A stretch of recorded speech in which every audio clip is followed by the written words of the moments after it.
Hi, my name is Jeremy. This is Red Means Recording, and I just got back from KnobCon.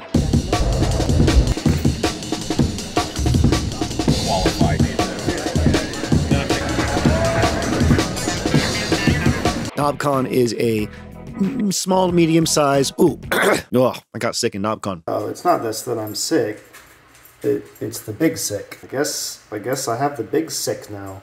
That's fucking great. KnobCon is a small to medium size synthesizer convention with a focus on modular in Schaumburg, Illinois, which is, I don't know, maybe about 45 minutes outside Chicago. And it was lovely. It was wonderful. And I thought I'd make a quick little video talking about some of the stuff that I saw there that I thought you might be interested in. There was some cool stuff. We'll do that first, and then I'll tell you about the zoo, and then I'll tell you a little bit about what's going to happen for the rest of the year for Red Means Recording, because it's going to be a little weird, okay? So KnobCon is in the Hyatt Hotel in Schaumburg, Illinois. There's nothing else out there except for big box stores. There is a Red Lobster, which we went to, which was amazing. And it's set up that, like, everyone pretty much just stays at the hotel for the whole time, hangs out. It's only 2 days, Saturday and Sunday. So it's really, really chill. They have workshops, they have jam sessions. There's like a little outside tent where people were playing music and stuff. The vibes were very good. It was very chill. Everyone was very nice. And manufacturers and musicians and attendees all kind of just mingled. So it was cool. It was a good vibe. Cameron, Venus Theory was there. Ben Jordan was there. I met up with them to go to the zoo, which was really, really fun. DivKid was there. Robots Are Red was there. There was a few people. I think Jorb was there in the YouTube space. And then there was a bunch of like small to medium Eurorack manufacturers that were there. Not a lot of big companies. Like there was Novation, there was Sequential, which I guess, given that they're owned by Focusrite, I guess that kind of makes sense that they'd both be there. Who's the two biggest? Those might have been the two biggest that were there. So very small, very indie, very chill. Okay, so what did I see there that was cool? Well, it wasn't a device, but the Golden Shrimp Guild is the first time I've heard about them. The Golden Shrimp Guild is an online community dedicated to helping people learn how to set up their systems to live stream music. And I did not know this existed. I wish I had known this existed. It sounds amazing. And they have crazy amounts of information, really well organized. They have a Discord community. So if you've ever wanted to know how to start streaming your music online, which is surprisingly difficult, especially with all the settings you got to do, check out the Golden Shrimp Guild, and they will help you do that. And I think that's a wonderful resource, and they seemed very, very nice and cool. Also not a manufacturer, but Synth City was there, and they had all these retro synths. They had a fucking Fairlight there. I have never seen a Fairlight in person, and they actually had it on, and you could play it. I sat down and I played a little bit, and I was like, ooh, I want to try to find one of those like really classic Fairlight samples that you'd hear in like, I don't know, Kate Bush or Peter Gabriel song. I could not figure out how the hell that thing worked, and the manual was like, it's like this thick, so it's not gonna happen. They also had some interesting vintage synths for sale there that I hadn't seen before, like this Yamaha, and yeah, it was really, really cool. So now let's get into stuff that was actually being shown there. So there was some cool stuff in the video synthesis realm. It seems to be becoming something that's a bit more popular. For a long time, it seemed like LZX out of Portland was really the only game in town for this. There was Brown Shoes Only for a bit, but I don't think they're making modules anymore. So we had some really cool video synths show out. We had Foxing Hour, which seems to be doing some really, really great stuff in the module space. If you wanted to get into video synthesis now, I'd definitely tell you to check them out. If you wanted to go like the modular route. If you don't want to go the full modular route, there's always the Hypno. The Hypno is still a great little device from Sleepy Circuits, and they were there, and they're showing off this new little thing they have with a new rendering engine. I don't have footage of that, but they were at Super Booth too, and I think it's gonna be really cool. And then there was Rockin' Its Tones were there, and they have the Structure Part 2. They have a prototype on the floor, so it wasn't the final version of the, I guess, hardware. But I talked to them a little bit about it. It sounds like it's going to be really neat. It's going to be HD. There's going to be more editing nodes, more nodes to like pass the signal through. There's going to be an app on the computer for editing the nodes. It just sounds like a great upgrade overall for anybody that is, one, into the Structure ecosystem, which is just this big video synthesis module, or 2, wants to get into video synthesis but doesn't necessarily want to go the full modular route. So that was cool. There was some cool like visually striking modules, like the Seton Synth Psychedelic Voltage Processor, which was this sort of like, I don't know, like beige panel, but it had like these really bright, you know, colored LEDs inside that you could see through the panel, and it would kind of like mess with whatever was coming in, and the lights would like reflect that. So it wasn't just pretty, it wasn't just reacting to what was going through, it was actually doing something to it, and when you took the output it would be kind of like mangled somehow. And I think you could do both audio and voltage, so that was kind of cool. There was the Vondel Synths Vondelscope XY oscilloscope, a very striking Eurorack mounted oscilloscope that I thought was really, really cool looking. Takes up a lot of HP, but you know, still cool. And then there was this thing I don't know who makes it. There was one case that was like full of a bunch of stuff that seemed to be from various places, but it was like a little terrarium. It's just like a little terrarium with a light in it. The one that they had set up was called Alex's Marble Terrarium.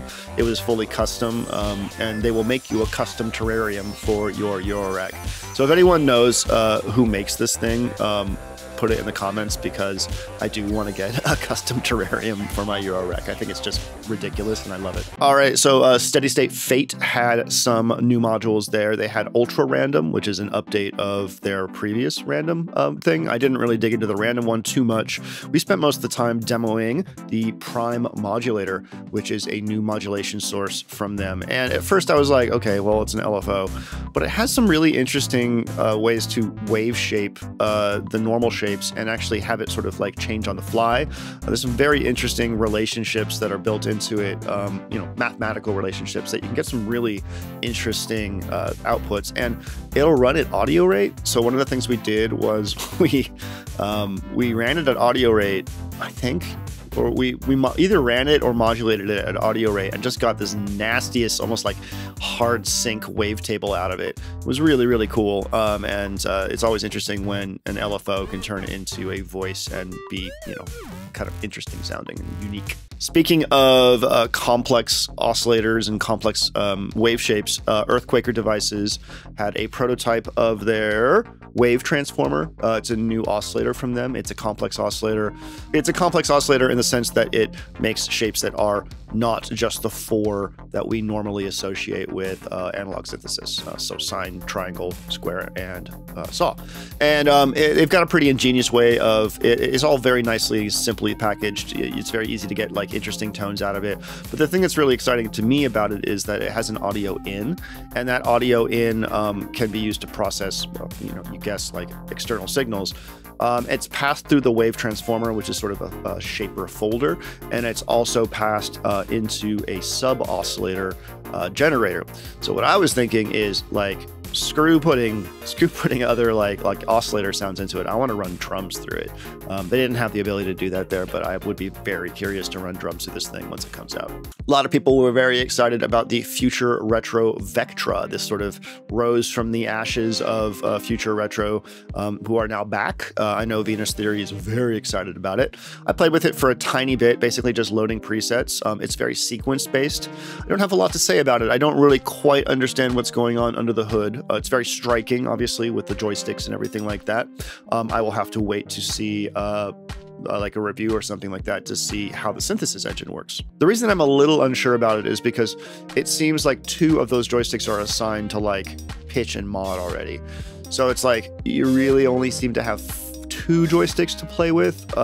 So that kind of like built-in assignment means that I would want to like sit down and kind of just go like with joysticks. I think that'd be really, really cool. But it seems as if like almost all the presets had like a pitch and a mod assigned, and you know, pitch is always just pitch. It's pitch bend. What are you gonna do? So we'll see. A lot of people seem to be very excited about it, so I'm curious to hear it in a context outside of, you know, a convention floor. Midiverse, the Midiverse modular Vinny's control filter. Midiverse is a smaller company. They had this little filter that has a cat on it. Cat's Vinny.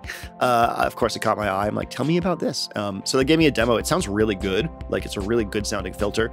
And a portion of all of the proceeds go to One of a Kind Pet Rescue in Akron, Ohio. So get a Vinny's control filter. It's going to help kitties. It's going to help probably more than just kitties. It's a one-of-a-kind pet rescue. You could be helping all kinds of pets. put Vinny in your rack. I think they actually have kits too, so that's pretty cool. 512 gave me a demo of their QVL, which is a quad LFO generator. It reminded me in some ways of the IME Kermit, if you've ever used that, except a little bit easier to understand. A lot of the times when I step up to my Kermit, I forget how the thing works, and that's on me. You know, I just need to spend time with it more. I feel like the QVL was a bit more intuitive and did have some very interesting modes in it. You have 4 LFOs. They're very visual on the front panel, which I think is really cool. So there's like a Lorenz Attract mode, which I've only seen Lorenz Attraction in Ornament and Crime.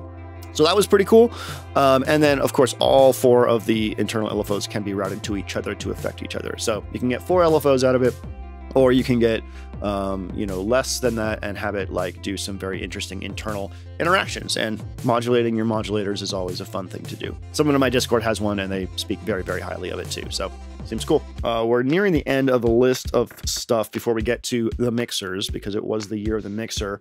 I bought, not at the con, but I bought off the internet after I listened to it, the Infrasonic Audio Warp Core Oscillator. This thing uses phase distortion like the Casio CZ1, and the demos that he gave me were badass. Like it sounded so cool, and it's very unique. It kind of presents as a macro oscillator, like in the realm of plates. You know, it's got different modes that you can select, but the sounds coming out of it are really cool. Phase distortion is not something that you get in a lot of modules, or a lot of synthesizers for that matter. And the cool thing about it is, when pushed, it has its own tone, but in some of the sweet spots, it can also come across as sort of FM-y. So it's really going to be, I think, an interesting, diverse source of tones. And surprisingly, the thing can rip like a 303 too. Like, so yeah, the Infrasonic Audio Warp Core. I bought it off their website. They have an expander coming out too, which is going to create envelopes, which will be normaled to the attenuators for the some of the settings, just like Plates does. You know, there's an internal envelope generator, but this will be like a little expander with an ADSR. So that's cool as hell. It's stereo too, which is awesome. It's like 0 and 90 degrees phase. So that was cool. The Moon module, which I did a video for, if you haven't seen, please check the video description, or maybe it'll be linked at the end of this video. Whoa! I had a lot of fun with it. Doesn't have a lot of views, so you should go check it out. It's called the Pet Rock. That was all sold out. If you are somebody who wants a Pet Rock, just hang tight. He's working on it. He didn't have a ton of initial stock, but he's working on bringing that up to the demand, because a lot of people want themselves a Pet Rock. Finally, before we get into the mixers, I did play with the Landscape Noon passive drum machine. Very, very interesting thing. I was very tempted to purchase it. It is what it says on the tin. It's a passive drum machine. It does not plug in. It's powered by the CV and gate going into it. There are 8 channels. I might be wrong on that. There's 8 individual sounds or something like that on it. Each one has a volume, a pitch, and a morph slider, I believe. Each channel has its own sort of character as well. But this is a device that is meant to surprise you. It is just the wildest thing I have played with.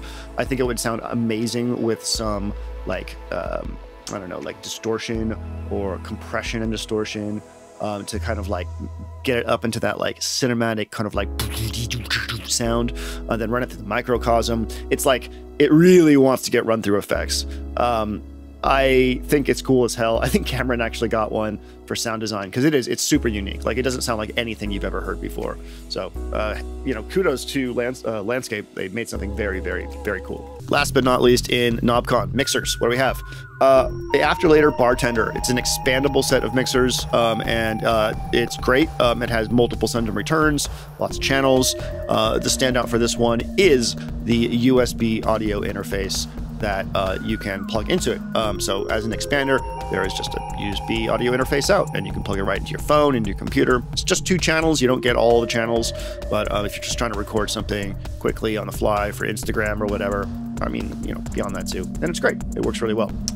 Board Brain Xelon, very Exelon. Very, very attractive mixer, very blinky, very big, lots of channels, looks great, honestly. Like, if I wasn't sort of stuck in the way that I approach mixing, that would be one I would definitely consider. It's beautiful. Noise Engineering Zur Mixa. This was probably the first one to be announced.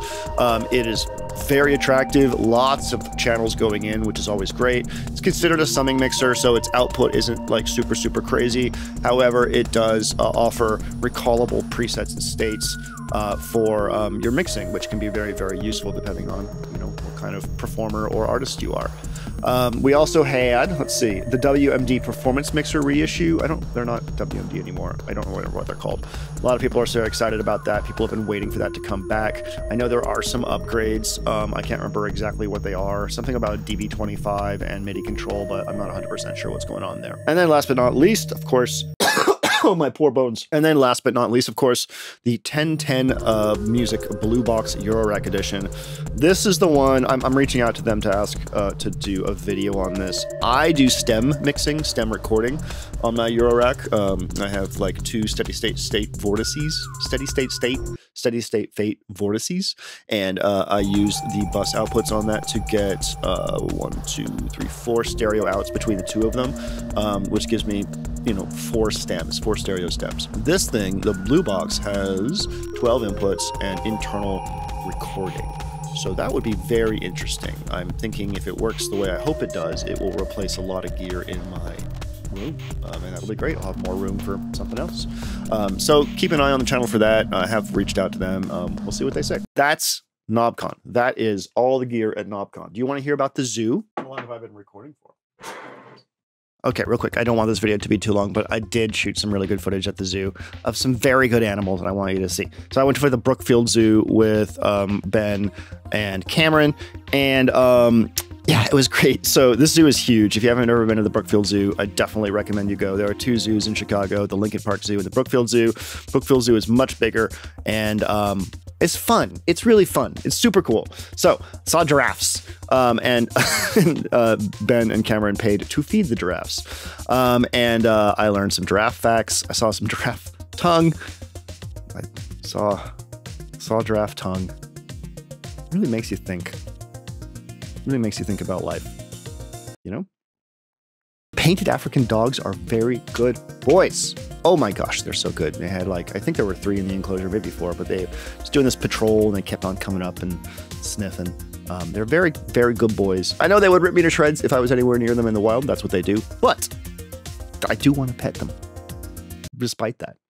We had a penguin encounter. We actually like went in and like sat, and then they let 3 penguins in, and then we hung out with them. The penguin encounter is something you pay a little bit extra for, and they open the door and they say, "Oh, which penguins want to come in today?" And then they come in, and then there's always the same 2 that always want to come in. And then like today we got another one. So there was 2 like penguin women there. I don't know what you call them, penguin keepers, you know, the people that are knowledgeable about penguins. They gave us all these penguin facts while we were there, which was really, really cool. Penguins are surprisingly like, they have a lot more personality than I thought they did. You see them from the outside, you know, from the zoo side, and you're like, you're just birds. You're just sitting there doing dumb shit. But when they're like in that setting, they come up to you and like they're cheeky. They start playing. They like do these little penguin hugs where they like go up against your arm and like wiggle their arms. They're like little cats. It's really wild. I had no idea that penguins had so much personality. I saw a snow leopard. It was very chill. It came out and it started licking its balls, and then it rolled on its back into that leggy thing where it's like, I didn't get video of the leggy thing. I stopped filming after it started licking its balls. But it was very good. I mean, all sneps are very good. It's Sneptember. You have to talk about sneps. The lions were sleeping, and then one of them woke up, and then it was like...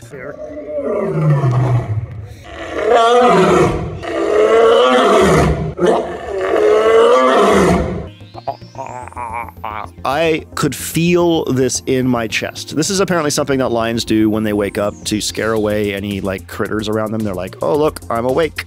I'm a big deal." Wow.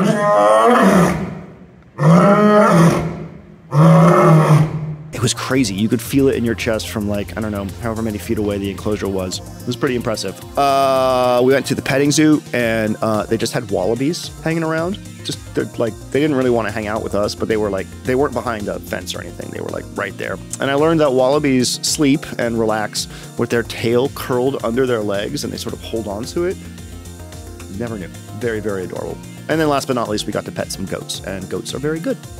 They're very, very, very chill, and they like to be combed and petted. It's pretty good life to be a goat. That's it. That's Chicago. Let me give you a quick rundown of how the rest of the year for this channel is going to look. I've been experimenting with a lot of different types of content for the channel this year. It has been all over the place. I have not been able to follow through on the number of genre documentaries that I wanted to do. I'm a little disappointed about that.